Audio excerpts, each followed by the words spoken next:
Hello everyone, कैसे हैं आप सब। उम्मीद करती हूँ जहाँ कहीं भी होंगे स्वस्थ होंगे, अपनी फैमिली के साथ मज़े में और मस्त होंगे। करेले की सब्जी प्याज के साथ, सात्विक भोजन जिसको कहते हैं, बस वही है करेले की सब्जी। एकदम सिंपल सात्विक भोजन ही हम लोग अपने घर में करते हैं। ज़्यादा तेल मसाला का सब्जी नहीं खाते हैं, कम ऑयल वाला तेल खाना खाते हैं। और यहाँ मैं सुबह की बर्तन साफ़ कर रही हूँ। फ़िलहाल मैं जा रही हूँ तैयारी करने, बनाने सुबह का नाश्ता, उसी की तैयारी हो रही है। काम पूरा ख़त्म हो गया, करीब करीब सब ख़त्म हो गया है। प्याज काट रही हूँ। और आप लोगों के यहाँ पे तो होली की तैयारी शुरू हो गई होगी। हमारे यहाँ पे अभी नहीं हुई है, लेकिन आज मैं जब ये वीडियो जाएगा, आज मैं थोड़ा पापड़ बनाने के लिए आलू का पापड़ तैयारी कर रही हूँ। और अभी उसको मैं रात को फैलाऊंगी पंखे के नीचे, जो कि मैं शेयर करने की कोशिश करूँगी पूरी तरह से। मैंने क्या किया, और मैंने बनाया था अभी सुबह नाश्ते में पूड़ी, जो कि बेटा नहीं लिया। उसको दाल चावल और खीरा और एक दो कली लहसुन का मैंने बना काट कर दिया। वो हल्का खाना लेना चाह रहा था, तो मैं नाश्ते में मैंने वही दिया। और मेरे घर के सामने कनैन का जो पौधा होता है, पेड़ होता है, उसमें ये एक अलग वैरायटी है जिसमें फूल खिला हुआ है। वहाँ से मैं फूल तोड़ कर लेकर आई थी भगवान जी को चढ़ाने के लिए। नहाने के बाद मैंने पूजा किया था, तो पहले से भी फूल यहाँ पर चढ़ा हुआ है, जो कि मेरे बेटे और मेरे हस्बैंड ने चढ़ाया हुआ है। बस उसी पर मैं भी अपना पूजा कर लूँगी, उसको हटाना नहीं है, क्योंकि ये सब फूल ताज़ा सुबह का ही है। तो मैं भी अपना यहाँ पूजा कर ले रही हूँ। और इस समय मेरे घर के सामने जो पेड़ लगा हुआ है, बहुत ही अच्छा खिलकर फूल खिला हुआ है, बहुत खिला हुआ है फूल। और मेरा काम यहाँ पे ख़त्म हो गया है पूजा का। मैं जा रही हूँ, कपड़े जो धुली थी मैं उसको जा रही हूँ बाहर फैलाने के लिए। मैं पलट कर यहाँ पर आई थी गैस देखने के लिए किचन में, कि कहीं ऑन तो नहीं है, तेज़ होगा तो खाना कुछ भी रखा रहेगा वो जल जाएगा। तो उसको भी कंफर्म करना था कि उसकी कंडीशन क्या है, वो जो गैस फ्लेम है उसको मैंने कम किया है कि नहीं। और ये अब तो मज़े की बात यह है कि एक ही दिन में पूरा कपड़ा सूख जा रहा है। पतले कपड़े तो 1 घंटे में सूख जा रहे हैं, 1 घंटा 2 घंटा लग जा रहा है। और जो उलन है, आज तो मैंने 2-3 स्वेटर भी धुला हुआ है, उसको हाथ से ही धुला है। और ये सारे कपड़े जो है बस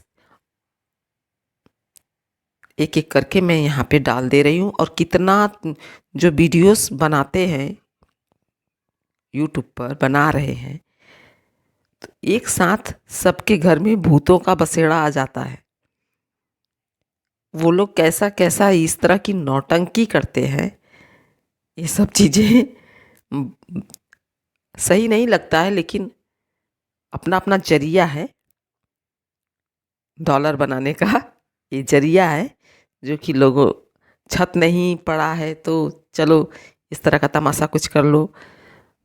देखने वाले भी शायद उन्हीं को, क्यों ऐसा होता है, क्यों एक के घर में भूत भूत, क्या इस ज़माने में आज भी भूत है? ठीक है, भूत होंगे, जिसके जिसके सिर पे पड़ता है वही जानता है। लेकिन जब एक के घर भूत आता है तो दूसरे के घर आता है, जब एक की तबीयत खराब होती है दूसरे की भी हो जाती है। तो होम पेज पे हमारे यही रन करता रहता है, तो दूसरा वीडियो ऑन कैसे करें जब वही दिखाई देता रहता है, और थंबनेल पर ही वही चीज़ दिखाई देता है। चलिए, भूत तो हमारे घर में काम करने आएगा नहीं, हम लोगों को खुद ही काम करना पड़ता है। भूत प्रेत कहाँ से आएगा, हम लोगों के पास तो भूत का भी एंट्री नहीं होने वाला है। भूत भी कहेगा भैया तू पहले अपने घर का काम निपटा, मैं तेरे ऊपर बाद में आता हूँ। यहाँ मैं थक गई थी, मैं चादर फैला रही थी, जो कि उल्टा चौड़ाई की तरफ लंबाई, लंबाई की तरफ चौड़ाई हो गया, तो मैं उसको अधूरा ही छोड़कर चली आई किचन में। यहीं पे बेटे के लिए खाना निकाल रही थी, दाल चावल, जो कि मैंने कुकर में बनाया हुआ था। और मैं चादर को पूरी तरह से फैला भी नहीं पाई और उसको खाना निकालने के लिए चली आई, जो कि अभी अभी मैंने आप लोगों से शेयर किया है स्टार्टिंग में, उसको खाना परोसते हुए।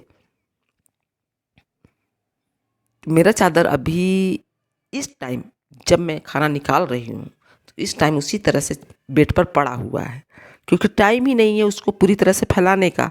मैंने सोचा फटाफट कर लेती हूँ, शायद वो अच्छे से झट से हो जाएगा एक बार में, लेकिन नहीं हुआ। वो चौड़ाई लंबाई चेंज हो गई, तो मैंने उसको उसी तरह से छोड़ दिया। अब चलती हूँ, मैंने ये सोचा चलती हूँ, पहले खाना निकाल देती हूँ बेटे के लिए, फिर मैं इसको बाद में जाकर कर लूँगी। तो यहाँ सिंपल चने की दाल और प्याज, खीरा, चावल। चावल जो मेरे गांव से आया है, मेरे घर का है, खेत का है, बहुत ही अब तो खिल के बनने लगा है चावल। पहले नया था तो चिपकता था, लेकिन अब उतना नहीं चिपकता जैसे कि पहले नए के एकदम नया था तब चिपक रहा था। अब धीरे धीरे अलग होने लगा है। और 3-4 लहसुन की कलियों के साथ मैं बेटे को दे दूँगी। इसको घी नहीं डालूँगी, अवॉइड करना है ऑयली थोड़ा। और फिर मैं बना रही थी करेले की सब्जी प्याज के साथ। पहले मैंने करेले को सरसों के तेल में छौंक दिया है, जो कि कढ़ाई में पड़ा हुआ है। इसके बाद मैं यहाँ पे छिल रही हूँ प्याज। करेला जब थोड़ा देर पक जाता है, करीब 10 मिनट तक आधा पक जाता है, फिर प्याज डालते हैं। पहले प्याज डालने से जल जाता है। मैं इसी तरह से बनाती हूँ, अच्छा भी लगता है। पहले प्याज डाल देने से ये प्याज जल जाता है, तो फिर करेला भूनते भूनते प्याज और भी ज़्यादा जल जाता है, एकदम काला पड़ जाता है। लेकिन ऐसा करने से नहीं होता है। और फिलहाल मैंने आज यहाँ मैं प्रैक्टिस कर रही थी चाकू को अपने हाथ में उछाल कर पकड़ने का। मैंने किसी का देखा था, एक बार में वो टॉस करके पकड़ ले रहा था हैंडल, तो उसी को मैं भी ट्राई कर रही थी कि देखती हूँ टॉस करके मैं पकड़ पाती हूँ कि नहीं। तो 4-5 बार मैंने उछाला था, जिसमें 1-2 बार मिस कर गया था। प्रैक्टिस से हो जाएगा। वो एक होता है कि कोई भी चीज़ है आदत बन जाती है तो हो जाता है। मैं भी कर लेती। मैं तो अचानक ऐसे मेरे दिमाग में आया था, जो कि मैं उछालने लगी थी। कभी कभी काम करते समय ये सब मैं कर लेती हूँ, इंजॉय नहीं कर लेती हूँ अपने आप में ही। और देखिए करेले की जो सब्जी है, मैंने पतले पतले करेले काटे हुए हैं, गोल गोल। भरवा करेला बहुत कम बनाती हूँ, वो भी बहुत अच्छा लगता है, लेकिन कम बनाती हूँ। ये झटपट बन जाता है और दाल के साथ अच्छा लगता है। इसको थोड़ा थोड़ा देर में मैं चला ले रही हूँ और साथ में प्याज भी काट रही हूँ। वो नमक और हल्दी, सिर्फ नमक हल्दी और थोड़ा सा अचार जो मैंने बनाया हुआ है, अचार आम का अचार, जो कि मैंने सॉरी आम का नहीं, मिर्चे का अचार, जो कि मैंने आप लोगों से शेयर नहीं किया। मेरा हाथ ही फ्री नहीं था, हाथ में मसाला लगा हुआ था, तो रिकॉर्ड करने के लिए फ्री नहीं था हाथ। मैंने कुछ भी शेयर नहीं किया उसमें। मैं अभी भी उसको धूप में रखी हूँ, तो उसी का मसाला बचा हुआ है थोड़ा सा, तो थोड़ा मैं उसी को डाल दूँगी इस सब्जी में। चटपटा हो जाएगा, अचार का मसाला पड़ जाएगा। तो मिर्ची का अचार है, उसी का थोड़ा सा बचा हुआ, बहुत ज़्यादा नहीं बचा है। तो फिलहाल मैं इसको चला के पका ले। बहुत टेस्टी बना हुआ था, बहुत अच्छा बना हुआ था। और अभी इसके बाद में ये पकता रहेगा और दूसरी साइड में सफाई कर लूँगी। थोड़ा बर्तन रखा हुआ है अभी, और एक एक करके बर्तन निकलता रहता है, और मुझसे बहुत ज़्यादा बर्तन निकलता भी है। शायद मुझे नहीं समझ में आता कि जब काम करेंगे थोड़ी थोड़ी चीज़ों को निकालते रहेंगे, तो जाहिर सी बात है कि बर्तन निकलेगा। और ये प्याज का छिलका, ये सब चीज़ें, एक एक चाय का बर्तन फिर से दोबारा निकल आया। तो जब काम करेंगे और खाएंगे बनाएंगे, थोड़ा ही बनाएंगे, तो उसके लिए बर्तन तो निकलेगा ही। कुछ लोग ऐसा कहते हैं कि बहुत ज़्यादा बर्तन निकालते हैं, तो कम बर्तन में काम कैसे होगा। सिर्फ 2 किलो आटा एक बार में गूँथ के रोटी बनाना रहे, या 1 किलो, तो चलिए वो हो जाएगा। लेकिन किसी बर्तन में आटा गूँथना है, किसी में मैदा गूँथना है, किसी में बेसन गूँथना है, तो उसके लिए उतने तरह का बर्तन तो चाहिए। तो जितनी तरह का खाना बनेगा उतना तरह का बर्तन जूठा होगा। जैसे अभी मैंने करेले का सब्ज़ी बनाया तो उसके लिए अलग, चाय बनाया उसके लिए अलग, चावल दाल है अलग, फिर सलाद काटेंगे तो उसके लिए अलग बर्तन चाहिए।